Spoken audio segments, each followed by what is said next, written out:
बोलिए शंकर भगवान की जय। आप सभी को बुद्ध प्रदोष की हार्दिक शुभकामनाएं। एक समय श्री सुज्जी महाराज शौनकादिक 88,000 ऋषियों को कहने लगे। शौनकादिक 88,000 ऋषियों ने पूछा कि हे सुज्जी महाराज, बुधवार में पढ़ने वाले प्रदोष व्रत की कथा क्या है? जिस बुधवार में त्रयोदशी पढ़ रही हो, उस बुद्ध त्रयोदशी की, उस बुद्ध प्रदोष व्रत की कथा हम आपसे सुनना चाहते हैं। तो श्री सुज्जी महाराज शौनकादिक 88,000 ऋषियों से कहने लगे कि सप्तवारों में बुधवार बड़ा ही श्रेष्ठ वार है। बुधवार को सभी व्यक्ति भगवान गणेश के नाम से भी जानते हैं तथा बुद्ध के नाम से भी जानते हैं। इसमें पड़ने वाली त्रयोदशी तिथि को प्रदोष बुद्ध तथा बुद्ध त्रयोदशी या बुद्ध प्रदोष व्रत के नाम से जाना जाता है। इसलिए हे शौनकादिक 88,000 ऋषियों, ये बुद्ध प्रदोष व्रत भगवान शिव शंकर को बड़ा ही प्रिय है। श्री शौनकादिक 88,000 ऋषि कहने लगे, क्या किसी ने इस बुद्ध प्रदोष व्रत का व्रत किया है? अगर किसी व्यक्ति ने इस व्रत को धारण किया है तो हम सब वही कथा सुनना चाहते हैं। तो श्री सुज्जी महाराज कहने लगे, हे शौनकादिक 88,000 ऋषियों, एक समय की बात है। प्राचीन समय में एक व्यक्ति का विवाह हुआ। दोनों पति पत्नी बड़े प्रसन्न रहते थे। विवाह के बाद पत्नी ने अपने पति से कहा कि मैं कुछ समय के लिए अपने मायके जाना चाहती हूँ। पति ने उसे जाने की अनुमति दी। विवाह के कुछ दिनों बाद ही पत्नी पति की अनुमति लेकर अपने घर चली गई।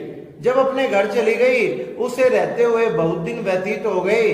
तो एक दिन पति के मन में आया कि अब मैंने अपनी पत्नी को लेने जाना चाहिए। वह अपनी पत्नी को लेने के लिए उनके नगर में गया। उनके नगर में गया तो सास ससुर ने उनका बड़ा आदर सत्कार किया। आदर सत्कार करने के बाद वह कहने लगा कि मैं अपनी पत्नी को कल लेकर जाऊंगा। सास ससुर ने कहा कि कल तो बुधवार है और बुधवार को कभी भी एक बेटी को अपने माता पिता के घर से नहीं जाना चाहिए। जब उनके पतिदेव ने कहा, बेटी का पति कहने लगा कि हे माता पिता, बुधवार को जाने से कुछ नहीं होता। माता पिता बार बार समझाने लगे कि बुधवार को जाने का बहुत बड़ा दोष होता है।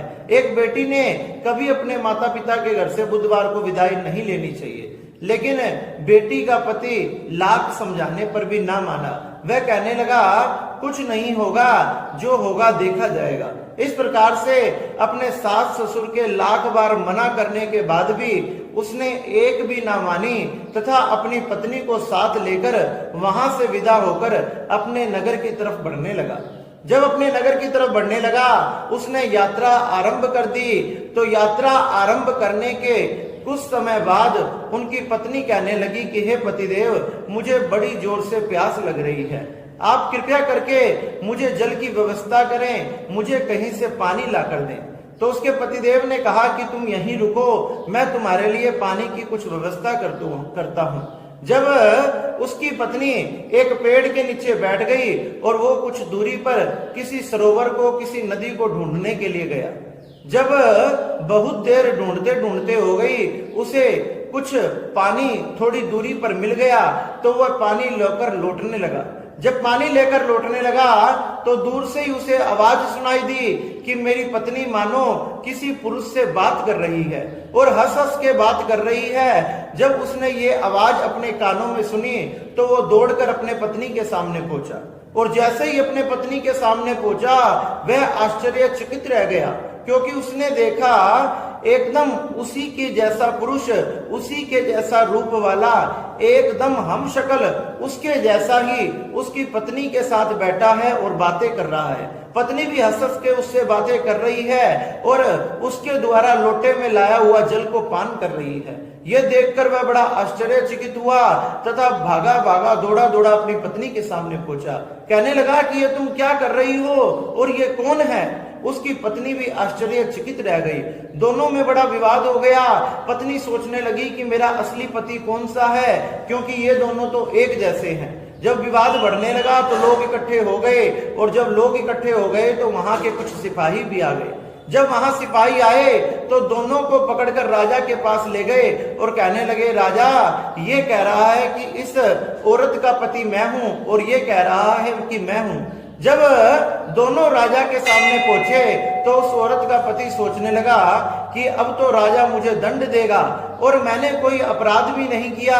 वह हाथ जोड़कर भगवान शंकर को याद करने लगा, भगवान शंकर को याद करने लगा, बुद्ध देव को प्रणाम करने लगा, कहने लगा कि हे शंकर भगवान मुझे क्षमा करो, मेरे सास ससुर ने मुझे बहुत समझाया था फिर भी मैंने उनकी बात नहीं सुनी, आप मेरे अपराधों को क्षमा करो तथा मेरी रक्षा करो।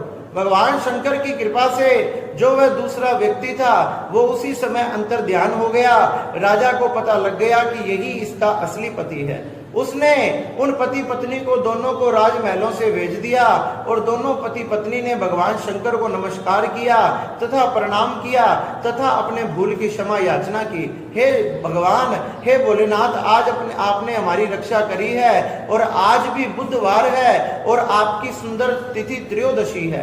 आज से हम आपके बुध प्रदोष का, बुध त्रयोदशी का व्रत करेंगे तथा आपका पूजन करेंगे। इस प्रकार से वह पति पत्नी बुध प्रदोष का, बुध त्रयोदशी का व्रत करने लगे तथा भगवान की कृपा से धन दान पुत्र आदि से युक्त होकर अंततः समस्त सुखों को भोगकर भगवान के शिव लोक को चले गए। इस प्रकार से जो भी व्यक्ति बुध प्रदोष का, बुध त्रयोदशी का व्रत करता है भगवान शंकर उस पर बड़ी कृपा करते हैं। गो धोने के समय सायंकाल होने वाला हो, सूर्य अस्त से 3 घड़ी पहले ही हमने भगवान शंकर के मंदिर में जाकर उनका पूजन करना चाहिए, भगवान शिव का पूजन करना चाहिए तथा भगवान की षोडश उपचार से पूजा करनी चाहिए। भगवान को हरी वस्तुएं समर्पित करनी चाहिए, भगवान का जल का अभिषेक, पंचामृत का अभिषेक, दूध का अभिषेक तथा नाना प्रकार के फूलों तथा फलों से भगवान का पूजन करना चाहिए। भगवान को बेल पत्र, भांग, धतूरा आदि समर्पित करना चाहिए तथा भगवान की षोडश उपचार से पूजन करके, भगवान की आरती करके, भगवान को सुंदर नवेदों का भोग लगाकर फिर वापस घर को लौटना चाहिए। इस प्रकार से भगवान शिव शंकर का जो भी ये बुध प्रदोष, बुध त्रयोदशी का व्रत करता है भगवान शिव शंकर उस पर अति कृपा करते हैं। इस प्रकार से श्री शौनकादिक 88,000 ऋषियों को श्री सुज्जी महाराज ने ये बुध प्रदोष की बड़ी ही सुंदर कथा सुनाई और शौनकादिक 88,000 ऋषि ये कथा सुनकर बड़े ही प्रसन्न हुए और भगवान की जय जयकार करने लगे। इसलिए आप सब भी मिलकर बोलो, शंकर भगवान की जय। नमः पार्वती नमः, हर हर महा